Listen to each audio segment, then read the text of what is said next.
Stop what you're doing and listen to this episode. If you're in private equity, you want high quality and consistent deal flow year after year. But how do you do that?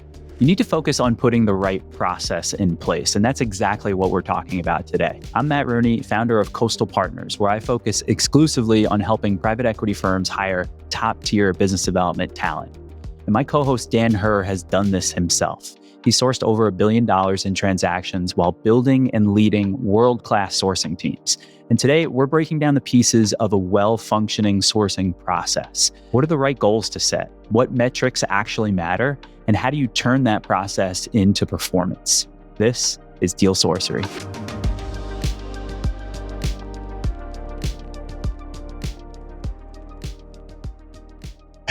Good, man. How are you? Doing well, living the dream, and happy to be recording again here. I think we've got an exciting topic, so we'll jump right into it.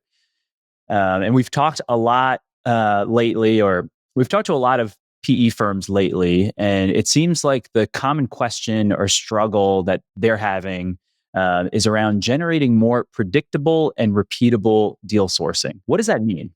Yeah, I mean, look, the short of it is private equity firms in general, like there's always demand for deal flow, right? The job of a firm obviously being to take money that comes in, from limited partners, invest that money and grow that and generate returns, right? And like the first piece of that is deploying capital, having deal flow and closing deals. But the problem is for most firms, like you end up in this what I call highly binary or cyclical place where like you might have a bunch of deals that come in at once and like everybody's scrambling and working, feverishly to like, get through all these deals and work on that execution.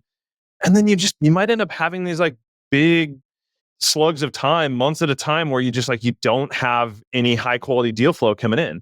Like, gosh, I can't remember the last time we had a great deal, coming to investment committee. Right. And so it's just this like on again, off again sort of nature of deal flow. And it's kind of the norm for most firms, right? Where like almost every partner or MD that I've spoken with in the last decade wants to change this, right? Like wants it to not be binary, wants it to not be cyclical. But the question really ends up just being like, well, how do we do that? Yeah, and it's something that we see so much of. Like from our purview, it's one of the more common reasons why people get hired into business development roles, like into dedicated sourcing roles. It's because of the inconsistency and the desire to hire someone who's going to show up every day and focus on that. You've been in the seat before, right? And you've done some advising for firms, thinking about this stuff kind of broadly.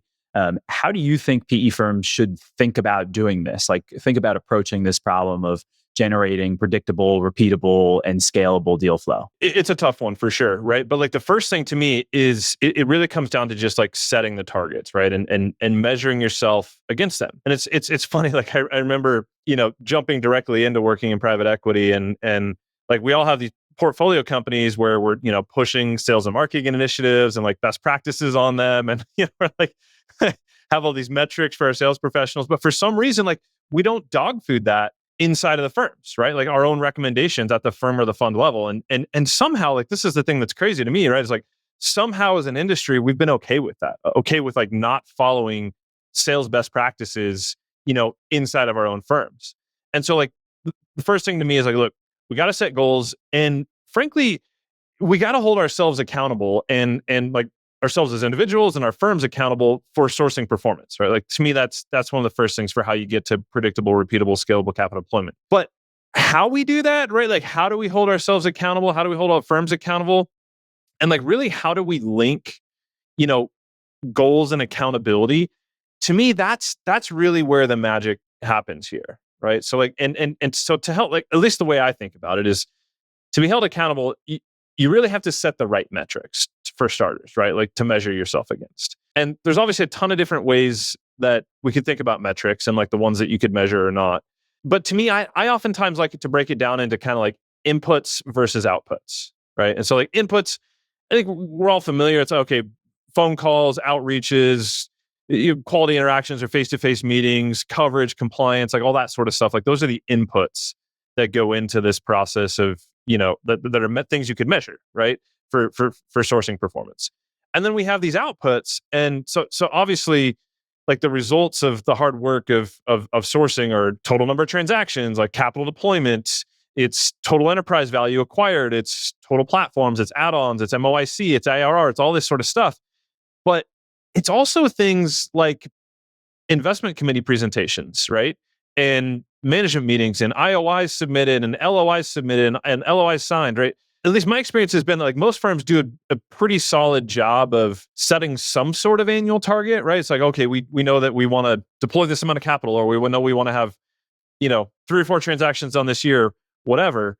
But the disconnect often comes when we just kind of then end up measuring and pushing our sourcing teams on, total volume of outreach or like coverage of their bankers or coverage of their prospects or whatever. And we don't like tie the inputs and the outputs together. Right. And so I made the same mistake, early on, like I was only really measuring, total volume of outreach for folks, right? Like, hey, are you doing your 20 to 50 outreaches per day or whatever, my number was? And are you like, what's your coverage look like, right? Across your prospects. Maybe I'm looking at my A's, B's, C's, my tier 1, tier 2, tier 3s, whatever. And I say like, do you have, 100% coverage? Like, have you checked the box and have you done outreach all? I mean, I think that's what a lot of us end up doing. But the problem is like over time, my team members start thinking, well, gosh, like Dan just wants me to hit that number of 50 calls today or whatever, right? And so when I've got this last hour in my day, like I'm just going to go leave, 5 more BS voicemails or blast off 10 more emails to, maybe even low ranked prospects just so I can make sure and hit that number, because like the thing that I think Dan is measuring is like my total outreach volume, right? But when you take that step back and you start to look at it and you go, gosh, like what do I really want that person to be doing? Right? Like what I really want is like, don't send those 5 or 10, BS emails or voicemails or whatever. Like, gosh, if you could spend that time to come up with just one super creative angle and break into that one needle moving top prospect that's been sitting there that we just haven't been able to get in front of, that's what I'd rather you be spending your time doing. But because I was just measuring outreach and volume and compliance and whatever, like that's not what I end up getting, because I mean, we all know like you get what you measure, right? But like at a firm at a fund level, we're often like, we're just not measuring those right things.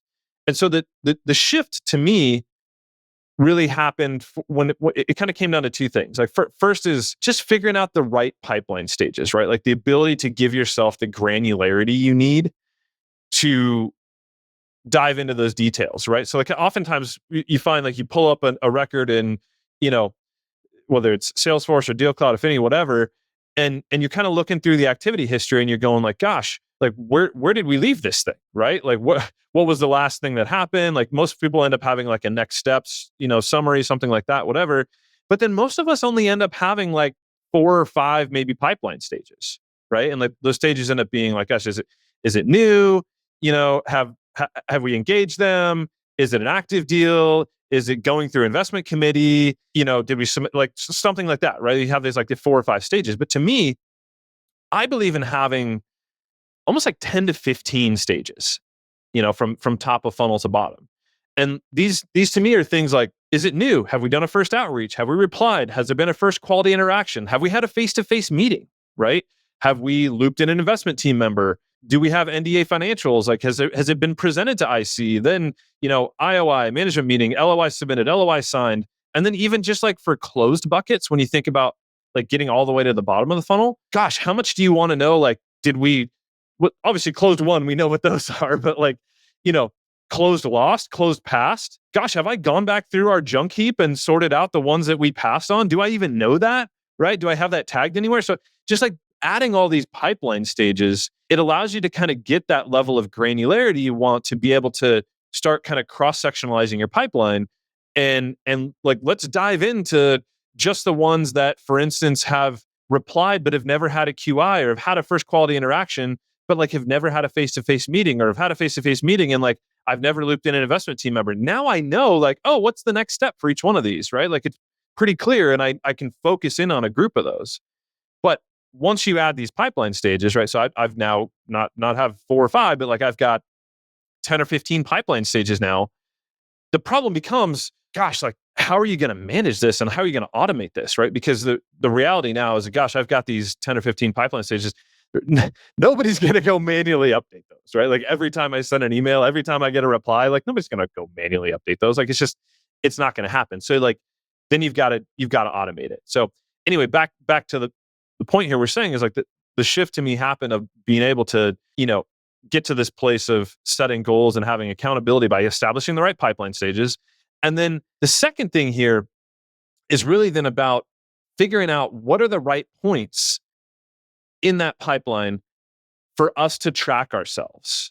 And then to, again, cross-sectionalize that with other sets of data about my prospects, right? So this means like, do I care how quickly my, C's or D's or lowly ranked prospects are moving through the funnel? Sure, but like, I don't care about that as much as my top prospects because like those are critical, right? Like I need to start being able to see like and measure and track how many of my top prospects, like the most interesting folks, are stuck at which stages in the funnel, right?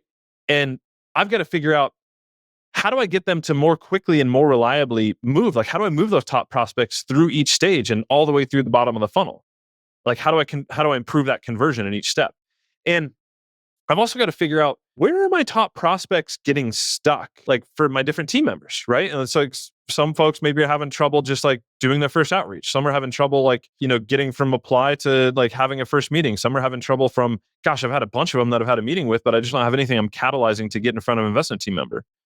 And so like the ability for me to establish these pipeline stages and then set the right metrics at the right point with the right cross-sectionalization, that's where the magic happens, right? Now, once I've done that, right pipeline stages, right automations, right cross-sectionalization and reporting, now I can actually go through and I can set up funnel metrics, right? Where I can connect input and output and I can hold people accountable because I can actually dive into that data and I know for each person, for each team, for each funnel stage, for each type of prospect, like what's going on.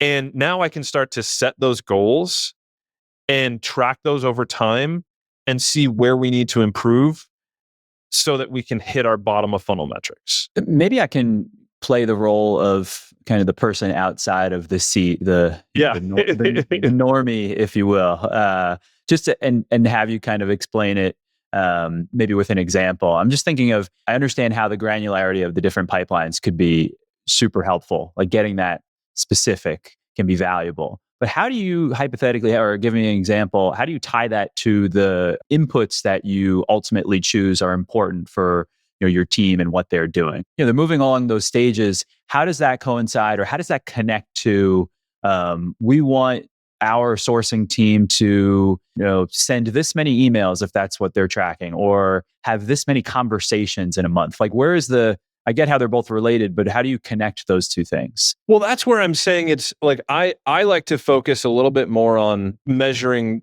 more of the outputs, right? Measuring the result of the activities, not the activities themselves. And so I think that's the trap that we all fall into is we say, gosh, like what can I or should I measure? And so like we end up measuring the total volume of outreach or the number of emails that have been sent or like what percentage coverage that I have on these select prospects. And like what I'm saying is that's the wrong way to do it. At least from my experience, is like a better way, like what I found was like I started doing that, right? It's like I was measuring coverage, I was measuring compliance, I was measuring total outreaches.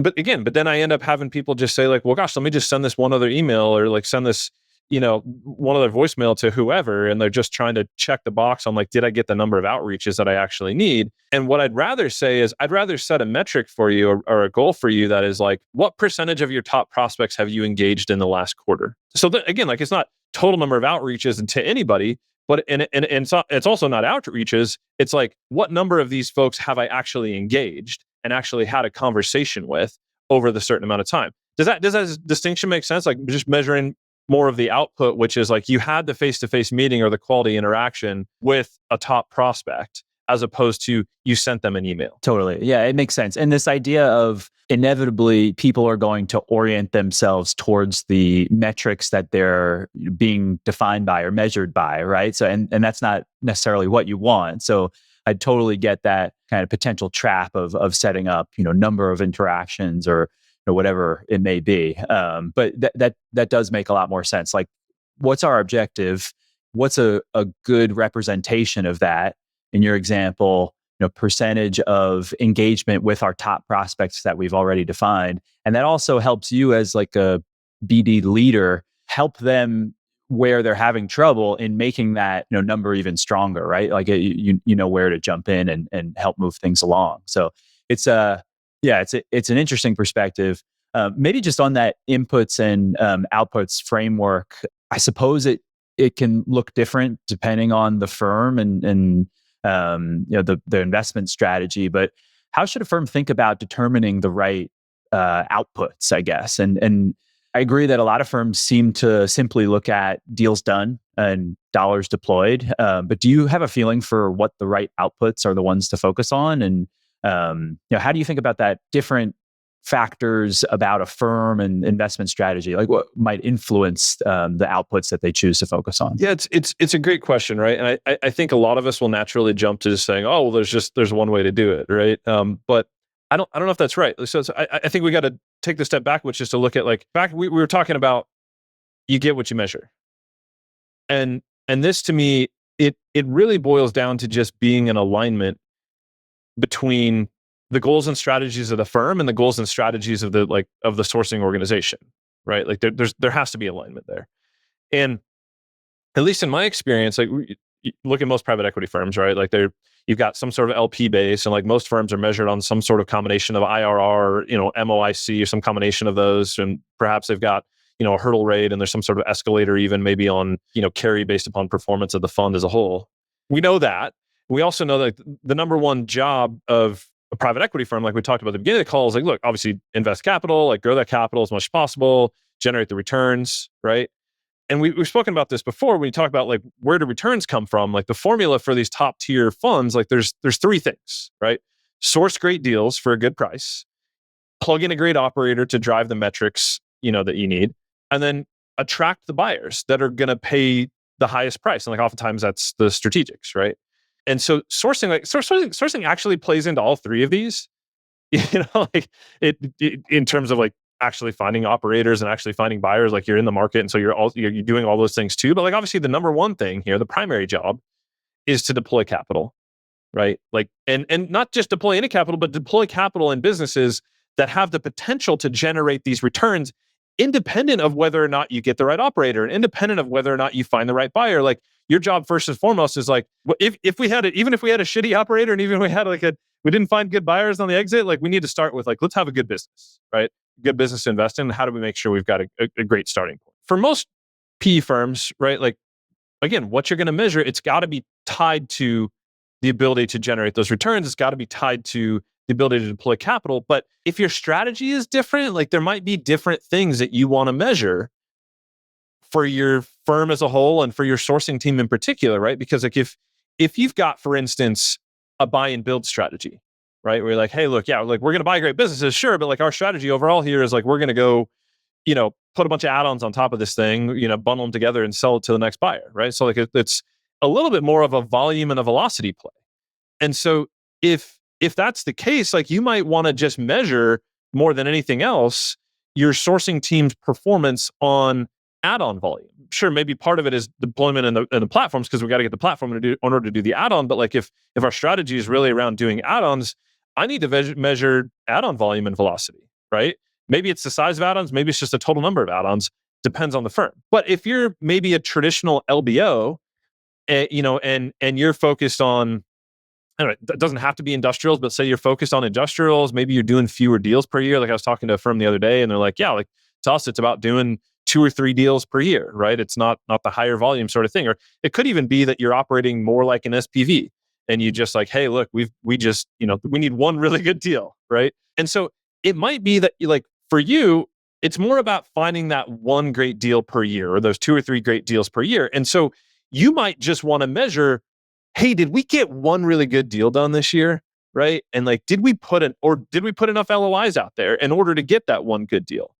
And so for you, that might be more the way you want to measure it.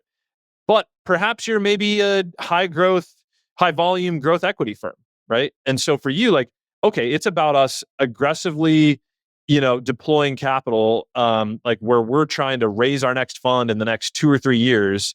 And for that case, then to me, like capital deployment is probably your friend, right? Because like you need to get dollars to work, baby. We got to put them out there, and we need to do. It's not just number of deals we do per year, and it's not one or two deals per year, but we need to do 10 or 15 deals per year. Like I don't know, right? Whatever it is, I don't know. Does that make sense in terms of like the way different strategies might change the outputs you look to measure? Yeah, definitely. And I wonder how you'd think about, of the many firms that are out there, there are a ton that solely focus on banker coverage, from a sourcing perspective. How do you feel like that? How does a firm that has that model, influence what you think the right outputs are to measure? Well, I mean, look, you can measure, and this is one thing I started doing over time is to start to look at like proprietary deals versus non-proprietary deals, right? Like bank deals versus non-bank deals. You can even you can segment this any way you want, which is to look at like of the transactions we closed or of the LOIs submitted, how many of those were proprietary versus banked. But like, let's take banked and break that up and say, how many of those were broad auctions versus how many of those were fireside chats, as people like to call them these days, right? And maybe even outside of that, you could say, how many of those were with bankers? Like, how many LOIs did we submit where it's a banker where we have a close relationship? Again, that's not all the way to outputs where the point, like you're looking at capital deployed, but like you can look at dollars deployed and say like of the dollars deployed, how many of those were bank transactions? Of the bank transactions, how many of those were with bankers that we were focused on covering? How many of those were with bankers that were in a broad auction? How many of those were with bankers where it was a, fireside chat? And then you can start to look into like, are we doing a good job of covering the right bankers? Because like if you're buying a lot of businesses that are with bankers you didn't have relationships with, and like clearly your banker coverage isn't, going that well, right? Like you got the teaser, the sim, but like, did you have a relationship with that banker in advance? Did you have an angle? Did you have something like maybe you don't think that matters, right? Maybe I know firms. It's like, gosh, we got this deal as a result of a buy side firm that forwarded this, the teaser to us from the banker, right? And it's like you're clearly not covering everybody you should or maybe want to. So I don't know. Is that like there's a bunch of different ways to break that up, but you can slice it up in a way where it tells you something about your up funnel stuff, right? You look at like of the deals we closed, of the LOIs we submitted, who did they come from, and what are the characteristics of those bankers? And so therefore, what sort of bankers should we focus on, and how should we change our strategy to make sure we're doing banker coverage the right way? There's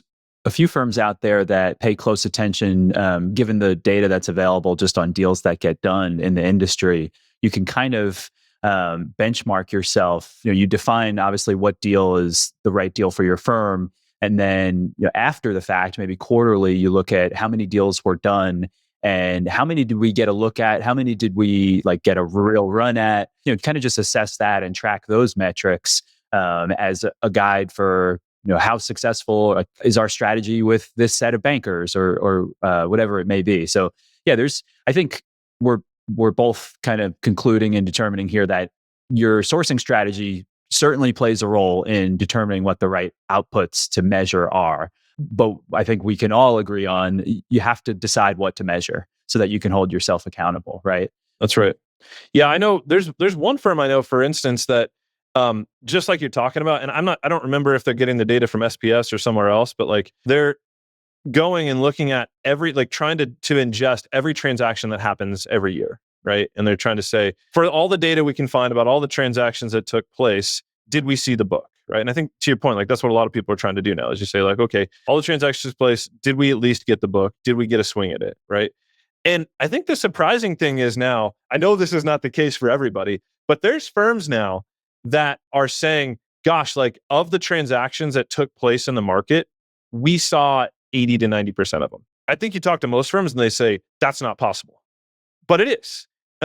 With technology, with the right set of tools, like it is possible to start to do these things and say, okay, like of the deals that we know of that took place in the market, how many of those did we see, right? And so do we have the right coverage channels established in order to make sure we're seeing all of those? My sense, at least my experience, was like, you're nowhere near that. Like the average firm is nowhere near that, right? Where it's like, you're missing deals left and right, and you're just trying to sift your way through, and hopefully you get enough inbound, opportunities to get enough deals across the finish line.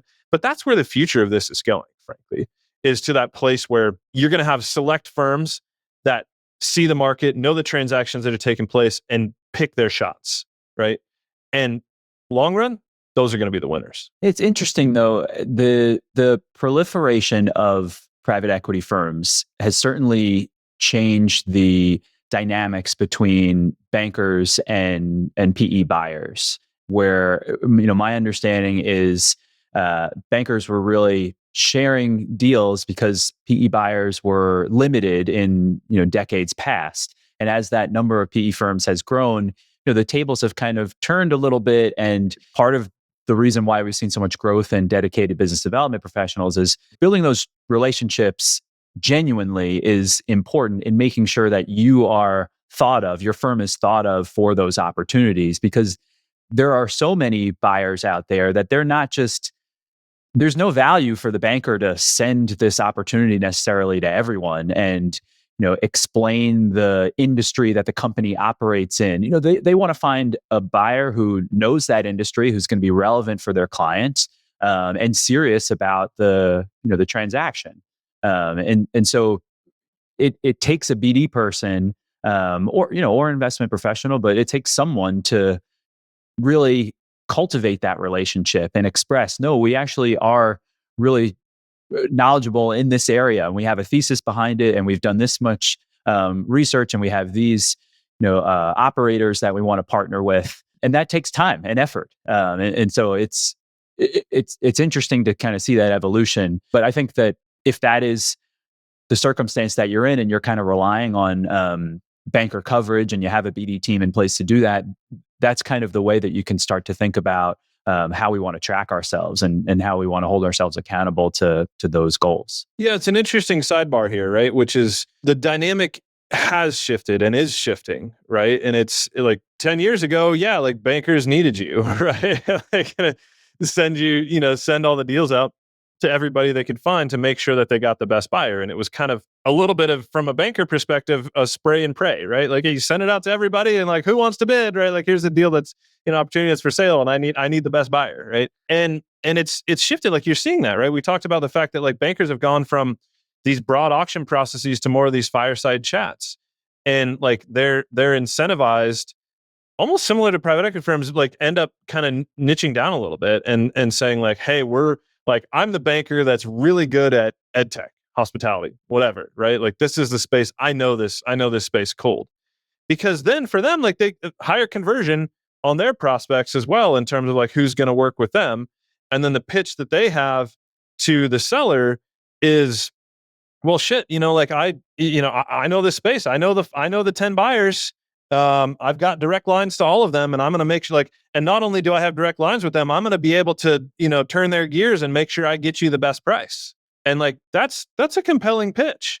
And to me, like that, when you think about the future of this, and I spend a lot of time talking to folks about not just the future of private equity, but like the future of investment banking, right? Like what does the future of investment banking look like? I know hands down, bankers out there are scared shitless about the future of investment banking for the traditional broad auction, put together a sim and a teaser and send it out somewhere, right? Like where is the banker's future in this highly tech-enabled, automated, AI-driven sort of world where it could even be self-service, where I, as a business owner, can go and just in one click create my sim and, have an online portal that'll run my entire process and will send it out and manage all my potential buyers and collect the highest bidder, right? Like the Redfin sort of, real estate approach of like list my own property, like list my own business and let me manage that, right? And there's a portion, for sure, there's a portion of the market that's going to go that way, right? Of like, a lot of people have tried to create these sort of platforms where, we list your business for you. Like we help you manage it. It's a self-service selling of your business. And you see this with like acquire.com, right? That was formerly MicroAcquire and some of these other platforms where it's like you can go on and like you as a, owner can go list and sell your business. That's starting on the long tail for small businesses, right? Where you say like, hey, I can list my small business. Somebody's going to come online and buy it. The banker's place, if you think about it, like it's got to migrate to an extent where like, where is your home in the future? Where should you live? Like your sweet spot is being that white glove support, that hand holder for the business owner that perhaps is a little bit bigger, a little bit wiser, a little bit more knowledgeable, right? The same thing with like luxury real estate. You're going to work with that quality agent that like knows, how to sell a quality property, right? So with your business, you're going to want to work with that broker, that investment banker that knows this space, knows my business, can find me the best buyers, going to hold my hand, and going to make sure that we walk all the way to the finish line together. Because shit, I'm a busy business owner. I don't have time to go list my stuff, right? Like I need somebody to hold my hand here. So it's going to be interesting, like how this shifts over time. But back to our point, like investment bankers are in more power today than they were, I think, in the past. They don't need you as a buyer because they have buyers, and their job now is become more of like owning the relationships with the potential buyers for anything that they're going to sell, and niching down a little bit to focus on making sure they're the best banker for whatever space it is. Yeah. Well, it's all interesting. And I think it'll be interesting to see how that plays out. But to get us kind of back on course with this tactical advice, on how to set up targets to measure yourself against, and different goals that you want to work towards within a BD team or a sourcing team. So you determine your targets and your goals to achieve those targets.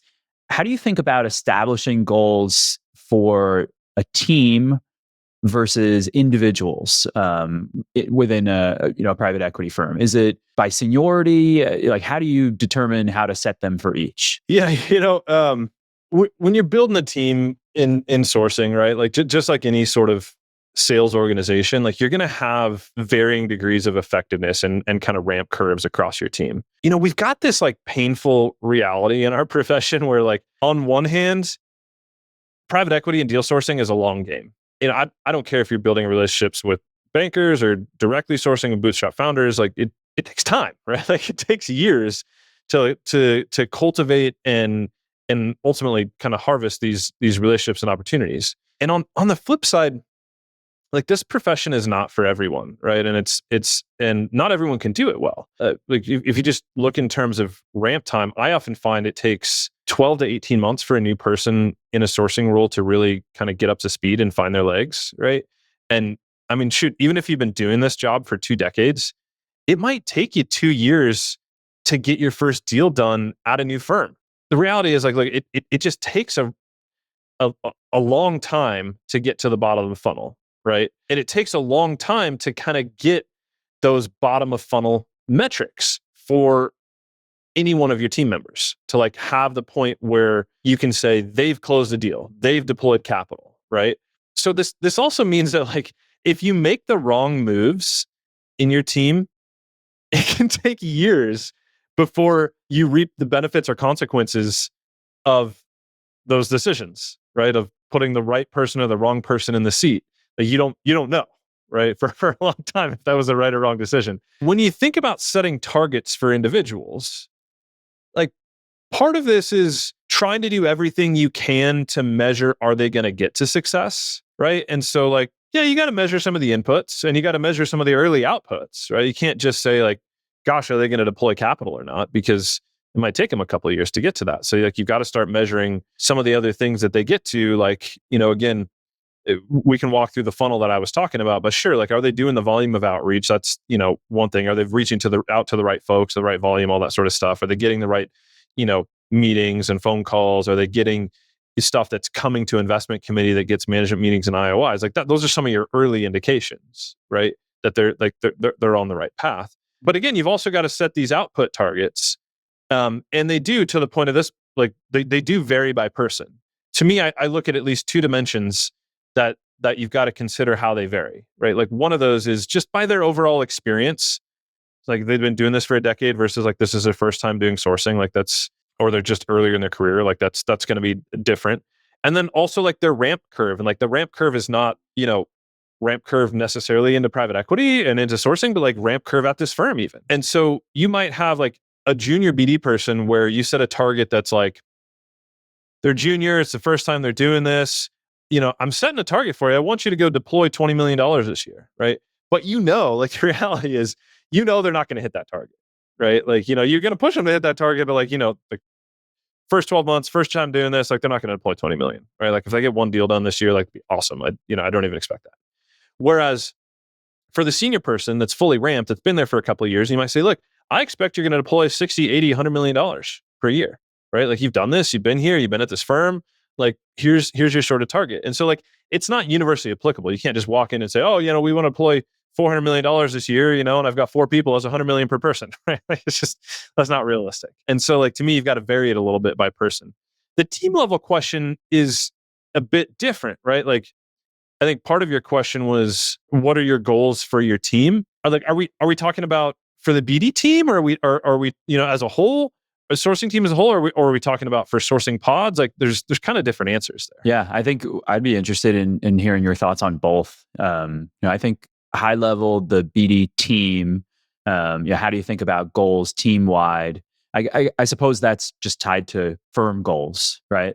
But maybe you can kind of have different pod goals, and then that's going to be influenced by how the pods are set up, if it's industry verticals and how much activity we expect in each vertical, things like that. For sure. Yeah. I mean, I think the first thing for the team level, like when you think about the sourcing team, the reality is the sourcing team's probably not going to do all of the capital deployment, right? Like you're going to have deals that come in through a partner has a relationship or whatever. Like there's going to be, other network things, right? Like we've got an operating partner that brought in a deal, or a banker that's a buddy, or even, a brother of one of the partners brought in, like whatever, right? Like there's always like something like that comes not from the sourcing team.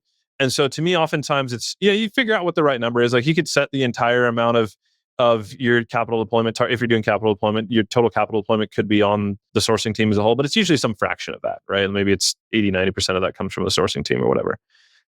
Then, so like, I think that question's relatively simple. And then again, then just taking it from the team and breaking out to the individuals if you're doing kind of a tops down. When you think about pods or groups, and I know we haven't really talked about the concept of pods yet, but like when you think about like groups of people that are responsible for deployment, perhaps within a geography or an end market, or by a coverage type, like for responsible for bankers or whatever, like you might have these different groups or pods that are responsible, have different responsibilities within the firm, right? And for those pods, again, it's called a pod for a reason. Is because it has multiple people within it, right? You usually have if you think about the traditional sales pod, where you have an account executive and some SDRs that are all working together on, some certain target, right? Again, could be end market or geographic coverage or whatever. When you think about this in the private equity context, oftentimes that pod structure is like, we've got a partner and a sourcing professional and an investment professional all together working on a pod. And you could have multiple sourcing people in that pod, right? It could just be multiple sourcing people and one investment professional and no partner. There's a lot of different ways that people think about these sort of pods. From my perspective, when you think about the pod itself, you could maybe go universally try and spread across all pods and say all pods are equal and all pods have a certain amount of responsibility, and here's what that responsibility is to deploy whatever.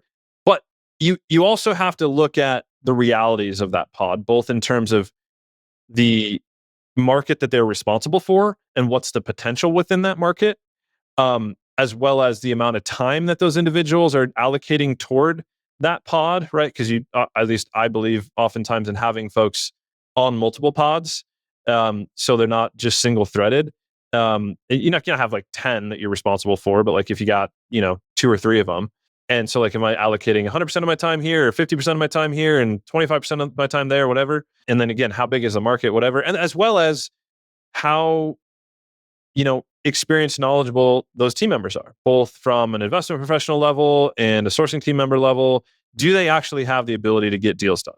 Because if you're going and pairing a sourcing professional with 15 years experience with an investment professional with 20 years experience, and they just get deals done, like they might have a target of deploying $200 million per year, right?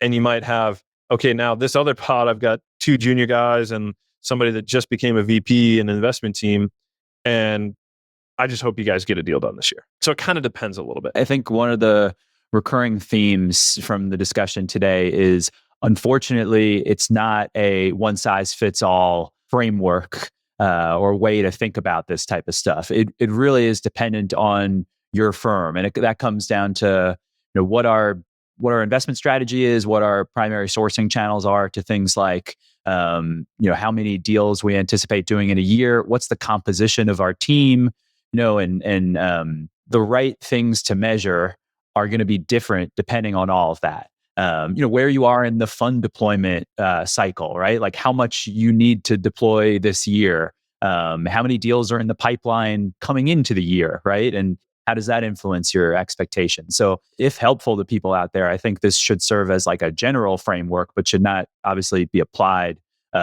without taking all the context into consideration. So, now that you're a firm and you've set the goals, how do you keep the team and the broader firm accountable for the year to make sure that they hit those goals? That's obviously the most important part, right? Goals are nothing if you don't perform. To me, I've always felt it comes down to like setting deadlines, right? It's funny. I remember. I'm trying to remember this study, but there's a study years ago where they talk about like what's some of the greatest value that Y Combinator has for startups, right? And like obviously you have mentorship and advice that you receive. There's a check that you get as part of being part of Y Combinator. You get to interact with other founders, all this sort of stuff. Like, what is it, right? And what they really found is it was actually the deadlines, right? It was just the fact that like you had demo day every week, and like even if it was the night before and you only made a small little update on your what you're building to show up for demo day, it was having that deadline that actually drove the most progress versus anything else, right? And so like when I think about this for managing a firm and a team around hitting our goals for capital deployment and everything else, like it's about setting those deadlines. And honestly, one of the best ways to set deadlines, I hate having meetings just to have meetings, but like some of these is you got to set the meeting. The deadline is the meeting, right? And like when the meeting happens and everybody's there and all the partners are there, and it's like, you got to hit the deadline, right? Like that's when we're going to do it. And so, you got to, we talked about like, setting up the goal setting, having the accountability, but like the reason you're going to have these meetings is to like, if you've already set the goals, is to check on things, right? Like you have the meeting for accountability, you have the meeting for course correction, you have the meeting for support, right? And like, how do we fix things? Like that's the reason you're going to have these meetings. It's not just to have them, it's to set the goals, to set a deadline for accountability, to course correct if you're off course, and to support and improve upon things with some of the best minds in the room, right? And so when you think about that, like these meetings can actually be really valuable if you actually drive them the right way. And so then it becomes, okay, well, if I'm going to set these deadlines, I'm going to set these meetings throughout the year. What's the right cadence for me to have these and for what purposes? And I think generally you've got to have some sort of like annual or biannual kind of goal setting or strategic discussion, right? Where you set like, okay, are we hitting our targets? Like, what are our targets for next year? And did we hit our targets last year? And like whatnot. And then you've got to have some ability in there. I talked about like goal setting. Okay, so we've checked the box on goal setting, some sort of annual meeting for goal setting and strategic decisions.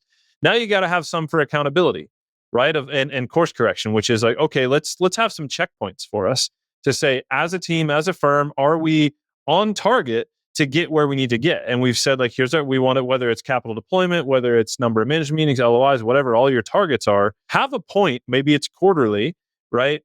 Where you kind of have a big discussion. It could be biannually, and you say like, gosh, are we on target to hit our number for the end of the year? If not, how do we need to course correct? Let's make some decisions and have action items coming out of that for how we're going to course correct. And then I think the next piece of accountability to me is, so now you have this annual meeting, you got these quarterly or biannual check-ins on accountability with course correction.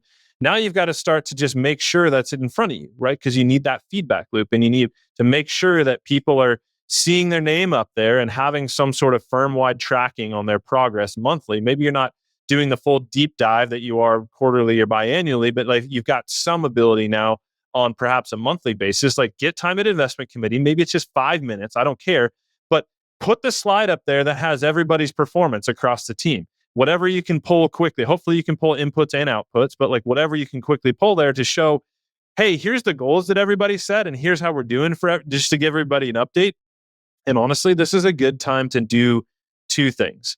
Some people get really scared of doing this, but naming and shaming and praising and establishing best practice sharing, right? So you've got that list up there and you say, hey, here's who's crushing it in terms of outreach. Here's who's crushing it in terms of meetings for the year and for, month to month, year to date and month by month across the year. Gosh, it looks like the team that's, focused on the Southeast or, on the hospitality vertical is just not doing well, right? So like, you guys, what the heck is going on, and how are you going to get back on track, right? Call it out. It's right there. It takes 2 seconds to do it. Make sure that they know they're getting called out, because that's where accountability starts coming in. Like, you said you were going to do this. You're not doing this. What's going on, right? And how do we get you back on track? Then you got the best practice stuff too, which is like, hey, it looks like the education team is crushing it right now. Hey guys, like, what are you doing? Like, what's working so well for you, right? Like, how are you getting things to flow through the funnel so well? What should the rest of the team be doing that they're not doing? So you kind of like, again, get time at investment committee once a month, right? Like you can carve out 15 minutes for this to just have this quick, show it up there, quick name and shame, quick appraisal and best practice sharing, and let's get back to work. So those are the first three, right? Those are kind of firm level things: annual goal setting, strategic stuff; quarterly, sort of course correction; monthly, some sort of, amount of accountability and minor course correction. And then I also believe in having these two other pieces that are just focused on the sourcing team. And one of those is like, I think of it as like a monthly group coaching session.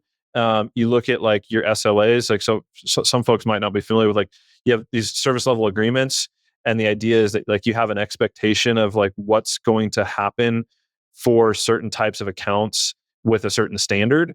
And so, for instance, might be, we expect that all of our top prospects are going to receive outreach at least once a month, right? Like that might be an SLA thing. And you say like, here's this, that's an SLA that we set at the BD team level. We say like, we expect that everybody on the team, if you have a top prospect, you're going to reach out to them at least once a month. Or better ones would be, you're going to have, at least a reply or a meeting with your top prospects, once a quarter or once every 6 months or whatever, right? Like those are better SLAs, again, where you're measuring the outputs instead of the inputs. But then you can have these kind of monthly coaching sessions. It gets accountability across the team, where you can start to say like, hey, how's everybody doing on those metrics that we were measuring? Like, how's everybody doing in terms of engaging their top prospects? Like, hey, Matt, it looks like you're doing a really good job at engaging your top prospects. Like, how are you doing that? Like, what's working well for you, right? And the same thing for what's not working well, right? So just a little bit of this, like, what's working, what's not stuff, and do that at a group level. And then I think the final piece as it relates to team, to me, is, you've got this weekly sort of one-on-one coaching session, right? Where you're sitting down with each team member, right? And so if I'm leading the sourcing team and Matt, you're on my team, we're sitting down, we're going like, hey man, like let's talk through your pipeline, right? What do you got coming up? What have you done the last week?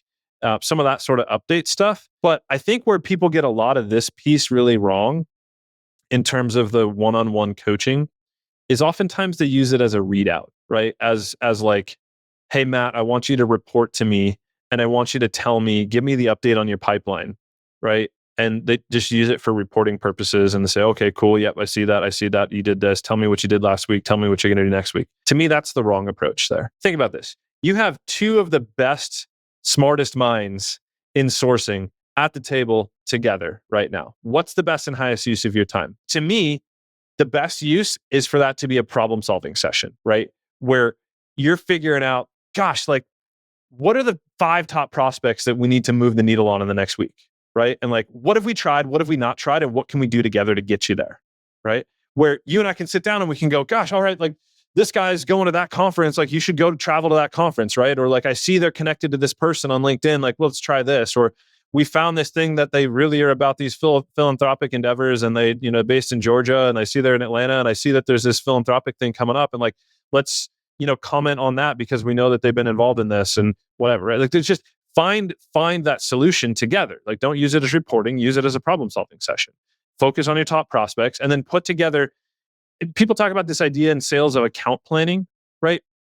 Where you go and you build like this comprehensive, detailed, line by line, everything we know about them, everything we've tried, what we're going to do next. Like this, like you can get really intensive when you go into account planning.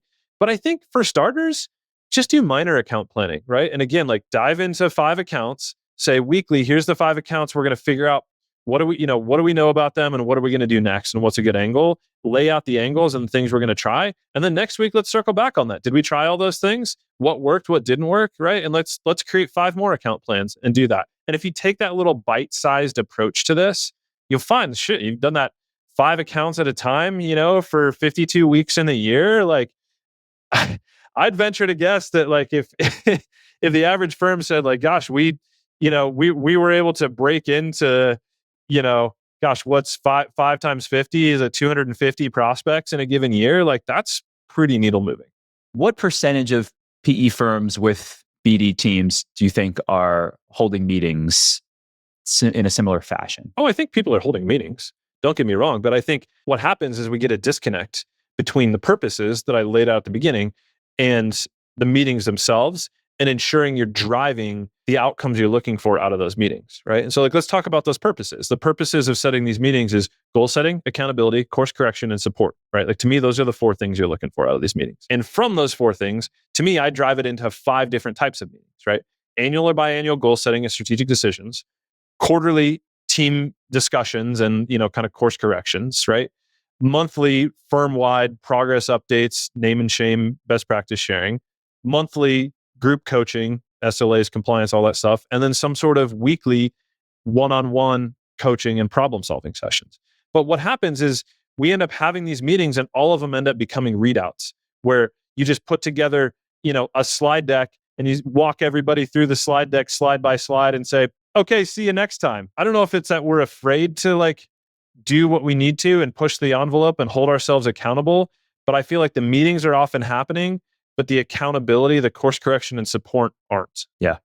I mean, I would imagine that full calendars and busy schedules have a lot to do with that, and not as a defense, but like people are showing up to meetings to take a first glance at what the agenda is, right?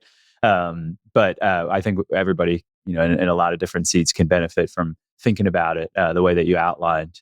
Yeah, it's it's a maybe a business wide issue, right? I mean, look at like some folks like, Elon Musk, Jeff Bezos will have their own standards for like what is a good meeting and how a good meeting is conducted. I know, for instance, like Bezos, he'll say like, hey, gosh, there's a 1-pager and we're all like, everything about the meeting needs to be on a 1-pager. And before we start the meeting, everybody's going to read that 1-pager. So it's all freshly loaded in our mushy, wet computer brains so that we can actually start the discussion.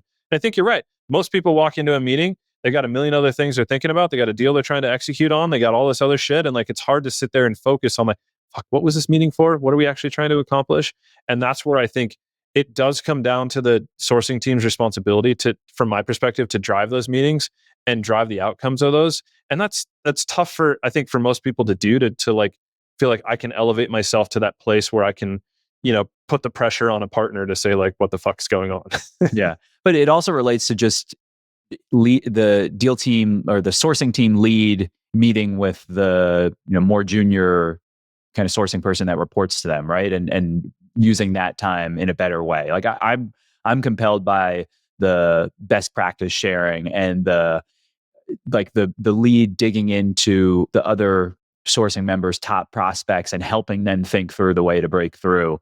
Because we talk about different strategies and maybe overlooked ways to do sourcing better, like looping in other resources from the PE firm itself. And as a junior BD person, you might have some difficulty in getting the portfolio ops person to give you 30 minutes to talk about how to break through to a contact. But maybe the head of BD, who's your boss, can help you navigate those conversations. So yeah, I think very beneficial to just think about it that way. Like, let's show up and be productive with our time and how we can head towards our goals and hold each other accountable. Yep.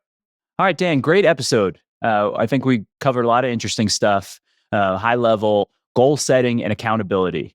And I think the recurring theme for a lot of private equity firms is how do we generate more predictable and repeatable deal sourcing? So hopefully people will find this helpful and interesting. But we encourage everybody to reach out, suggest topics, people that we should have on to interview, and give us a follow on YouTube, and look forward to the next one. Deal Sorcery out. This is Deal Sorcery. This is Deal Sorcery.